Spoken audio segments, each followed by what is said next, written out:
Ya saluda a la Alice. Buenos días, licenciada Karina. Voy a hacer mi video de hoy. Muy bien, ¿qué letra aprendiste? La S. Muy bien, ahora paséate por la S.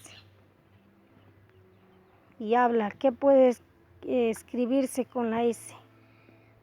Serpiente, sapo, también. Silla. Ya, síguete pasando. Otra vez. Ya, ¿qué más puedes escribir con la S? También escribir. Mesa y también pasa. Ya, a ver, pásate la última y habla. ¿Qué letra es esa? La letra. S. Ahora me vas a leer las sílabas. Ahora ya la S, pero con la A. ¿Cómo se lee? Sa. Con la E. Se. Con la I. Si. Con la O. So. Con la Su. U. Su. Ahora aquí ya copiamos toditas las palabras. Sopa. Ya, todita esa fila es sopa. La otra Mesa. Ya, la otra era. Masa. Ya, y la otra. Pasa. Muy bien, ahora ya comienzo. Pesa. Peso. Ya, ¿y qué dice? ¿Qué letra era ahí? La P con la O. Po.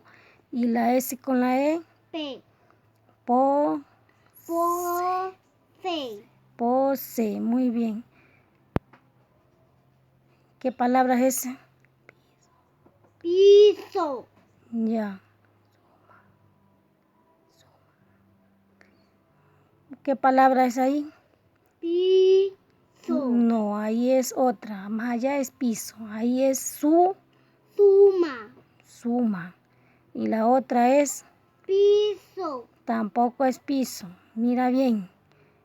Es la P con la U. Pu. La S con la E. Se. Se puse. Puse. Eso, así tienes que leer. A ver, ¿dónde está la fila de puse? Puse. Sí. Puse. No, solo puse señale. Eso, esa es la fila de puse. Ahora señale la fila de suma. Suma, ahí está en tu dedito. La S con la U busca. ¿Dónde está la S con la U? Exacto, ahí está suma. Ahora la P con la I. Donde dice piso. Exactamente. Ahora donde dice pose. Exactamente. Ya mi amor, dígale chao a la Alicia. Chau, licenciada.